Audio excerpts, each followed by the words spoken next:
तुम्हारी हर एक पसंदीदा चीज़ छीन लेगी। मेरी बात याद रखना।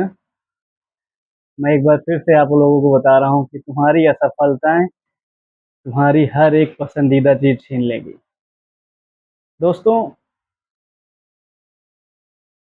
त्योहार के आगे-पीछे त्योहार आने से 2-4 दिन पहले बहुत ज़्यादा घर पे खुशियाँ रहती हैं, बहुत ज़्यादा उत्साह रहता है कि घर में दिवाली आ रही है, हम पटाखे फोड़ेंगे, मिठाई लाएँगे, दीपक जलाएँगे, नए-नए कपड़े खरीदेंगे। लेकिन सभी इंसानों के लाइफ़ के हिस्से में ये खुशियाँ कभी-कभी नहीं होती। कभी-कभी खुशियों के आगे-पीछे ही इतने बड़े हादसे हो जाते हैं, खुशियों आने से पहले ही हमारे जीवन में इतने बड़े-बड़े हादसे हो जाते हैं, ऐसी अप्रत्याशित अनएक्सपेक्टेड घटनाएँ घट जाती हैं कि जिससे हमारे घर पे त्योहार होने, ना होने का कोई फ़र्क नहीं। सब सूना हो जाता है, ऐसा लगता है दुनिया ख़त्म हो गई। सेम दोस्तों मेरे साथ भी ऐसा हुआ।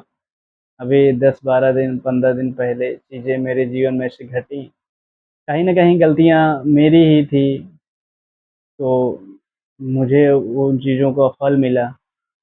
लेकिन कभी-कभी आप ज़्यादा अच्छा करने के चक्कर में भी नुकसान उठा जाते हैं और बहुत लंबा नुकसान उठा जाते हैं। फिर उस समय जब चीज़ें बिगड़ जाती हैं और समय आपके खिलाफ होता है, तो आप अपनी सही चीज़ों को जस्टिफ़ाई नहीं कर पाते। आपको मौका नहीं मिलेगा, आपसे पूछा नहीं जाएगा और आप अंदर ही अंदर घुटते रहेंगे कि क्या मेरा अच्छा सोचना खराब था? तो दोस्तों, जीवन में बहुत उतार-चढ़ाव आते हैं। मेरे लाइफ़ में मैं ऐसे समय पे मेरी लाइफ़ में ये घटनाएँ घटी कि जब मैं बिल्कुल अपने शिखर पे पहुँचने वाला था और वहाँ से बिल्कुल नीचे फर्श पे गिरा। मतलब इतनी बुरी तरीके से गिरा कि पैसे, सम्मान, मानसिक स्थिति, रिश्ते सब एक साथ ख़त्म हो गए। उस वक़्त लग रहा था कि यार अब जीना बेकार है। अब अपने आप को ख़त्म कर लेना ही बेहतर है। क्या करेंगे ऐसे जीवन का जहाँ सम्मान ख़त्म हो गया हो, जहाँ 100 लोग अपनी तरफ से नमस्कार करते हों, वहाँ लोग घृणा की भावना से देखने लगे और उस कार्य के लिए जो आपने किया नहीं और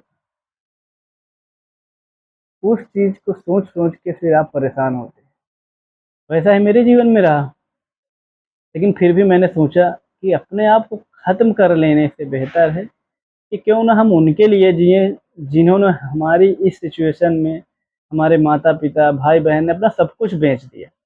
अपना सब कुछ बेच के किसी भी तरीके से हम हमारी समस्याओं का निवारण किया, हमारी समस्याओं को दूर किया। फिर मैं घर आने के बाद परेशान रहा बहुत, बहुत ज़्यादा परेशान रहा।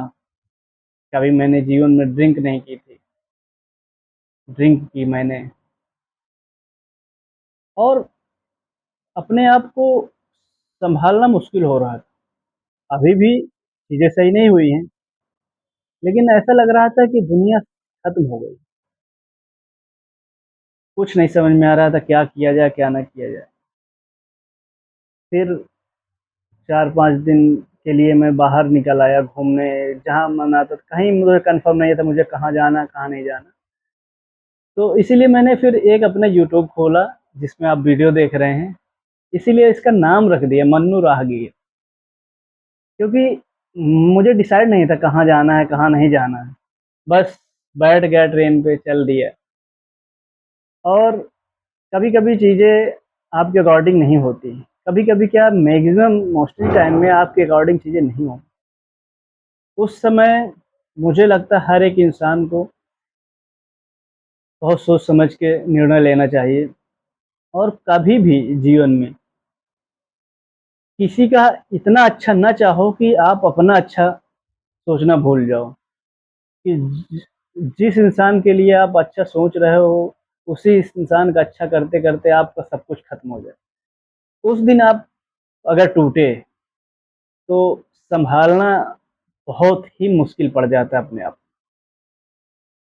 मैं अभी अपने आप को इस कंडीशन में हूँ, पता नहीं आगे क्या होगा, क्या नहीं होगा, लेकिन मैं कोशिश करूँगा कि मैं बिगड़ी हुई अपनी घर की चीज़ों को सही करूँ। आगे की हुई गलतियाँ, पीछे की हुई गलतियाँ आगे सुधारूँ और इसके बाद घर की स्थिति को सही करूँ। क्योंकि आपका जब समय खराब होता है, तो आपका मज़ाक भी बहुत बड़ी गलती साबित होती है। और आपका जब समय खराब होता है, तो आपके हर एक ख़ास रिश्ते आपके खिलाफ खड़े हो जाएँगे।